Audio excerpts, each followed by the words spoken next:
वृंदावन का सबसे अलौकिक और प्राचीन मंदिर है श्री बांके बिहारी मंदिर।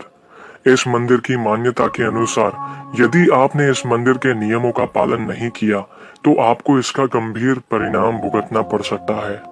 मंदिर परिसर में कुछ विशेष नियमों का पालन नहीं करते हैं तो आपकी आंखों की रोशनी भी जा सकती है। भले ही यह सुनने में बेहद अजीब लगता हो, परंतु हर वह इंसान जिसने यह सजा झेली है इसे सच साबित करते हैं। लेकिन ऐसा क्यों होता है? इसी कड़ी में सर्वप्रथम हम जानते हैं बांके बिहारी के प्रकट होने की कथा। वृंदावन में बांके बिहारी जी का एक भव्य मंदिर है। इस मंदिर में बिहारी जी की काले रंग की एक प्रतिमा है। इस प्रतिमा के विषय में मान्यता है कि इस प्रतिमा में साक्षात श्री कृष्ण और राधा समाये हुए हैं। इसीलिए इनके दर्शन मात्र से राधा कृष्ण के दर्शन का फल मिल जाता है। संगीत सम्राट तानसेन के गुरु स्वामी हरिदास जी भगवान श्री कृष्ण के अनन्य भक्त थे। उन्होंने अपने संगीत को भगवान को समर्पित कर दिया था। वृंदावन में स्थित श्री कृष्ण की राजस्थली निधि वन में बैठकर भगवान को अपने संगीत से आकर्षित किया करते थे। भगवान की भक्ति में डूबकर हरिदास जी जब भी गाने बैठते तो प्रभु में ही लीन हो जाते। इनकी भक्ति और गायन से रीझ कर भगवान श्री कृष्ण इनके सामने आ जाते। हरिदास जी मंत्र मुक्त होकर श्री कृष्ण को दुलार करने लगते। स्वामी जी के अनुयायियों ने एक बार उनसे उनकी साधना को देखने और आनंद लेने के लिए निवेदन किया और कहा कि वे निधि वन में दाखिल होकर उन्हें तप करते देखना चाहते हैं। अपने कहे अनुसार वे सभी निधि वन के उस स्थान पर पहुंचे भी, लेकिन उन्होंने जो देखा वो हैरान करने वाला था। हरिदास जी श्री कृष्ण की भक्ति में डूबकर भजन गा रहे थे और अचानक उनके सुरों में बदलाव आने लगा। वहाँ स्वामी जी नहीं वरन एक तेज रोशनी थी, इतनी तेज मानो सूरज हो और अपनी ऊर्जा से सारे जग में रोशनी कर दे। इस प्रसंग के बाद ही स्वामी जी के अनुयायियों को उनकी भक्ति और शक्ति का एहसास हो गया। स्वामी जी के निवेदन से ही श्री कृष्ण और राधा उनके समक्ष प्रकट हुए थे और उन्हें जाते जाते अपनी एक मूर्त सौंप गए। इस दृश्य को स्वामी जी के सभी भक्तों ने अपनी आंखों से देखा था। कहते हैं श्री कृष्ण की मौजूदगी का असर ऐसा था कि कोई भी भक्त अपनी आंखें भी झपका नहीं पा रहा था, मानो सभी पत्थर की मूर्त बन गए हो।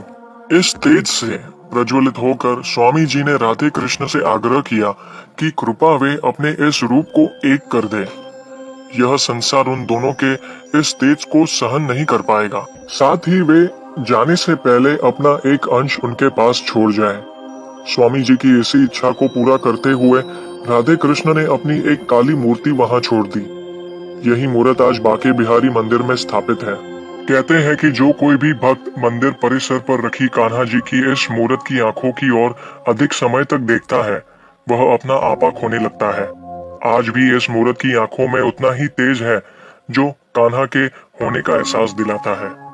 बांके बिहारी जी की मूर्ति को हर थोड़ी देर में पर्दे से ढक दिया जाता है। आखिर क्यों? एक और कथा जो बहुत मान्य है वृंदावन में, वो ये है कि बांके बिहारी जी की मूर्ति को हर थोड़ी देर में पर्दे से ढक दिया जाता है ताकि बिहारी जी अपना स्थान छोड़कर कहीं चले न जाए। कहते हैं कि अगर कोई श्री बांके बिहारी के मुखारविंद को लगातार देखता रहे तो प्रभु उनके प्रेम में मंत्रमुग्ध होकर उनके साथ चल देते हैं। इसीलिए हर कुछ देर में पर्दा उनको ढक दिया जाता है। भगवान भक्तों की भक्ति से अभिभूत होकर या उनकी व्यथा से द्रवित हो भक्तों के साथ चल देते हैं।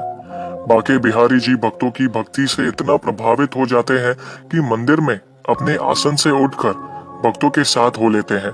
इसीलिए मंदिर में उन्हें पर्दे में रखकर उनकी क्षणिक झलक ही भक्तों को दिखाई जाती है। पुजारियों का एक समूह दर्शन के वक्त लगातार मूर्ति के सामने पड़े पर्दे को खींचता गिराता रहता है और उनकी एक झलक पाने को बेताब श्रद्धालु दर्शन करते रहते हैं और बांके बिहारी है जो अपनी एक झलक दिखाकर पर्दे में जा छिपते हैं। लोक कथाओं के अनुसार कई बार बांके बिहारी कृष्ण ऐसा कर भी चुके हैं, मंदिर से गायब हो चुके हैं। इसीलिए ये पर्देदारी की जाती है। भक्त बताते हैं कि यह मंदिर शायद अपनी तरह का पहला मंदिर है जहां सिर्फ इस भावना से कि कहीं बांके बिहारी की नींद में खलल न पड़ जाए, इसलिए सुबह घंटे नहीं बजाए जाते, बल्कि उन्हें हौले हौले एक बालक की तरह उन्हें दुलार कर उठाया जाता है। इसी तरह संध्या आरती के वक्त भी घंटे नहीं बजाए जाते ताकि उनकी शांति में कोई खलल ना पड़े। तो अगर जिंदगी में मौका मिले तो वृंदावन बाके बिहारी मंदिर जरूर जाइएगा, आपकी हर एक मनोकामनाएं जरूर पूर्ण होगी। जय श्री कृष्ण।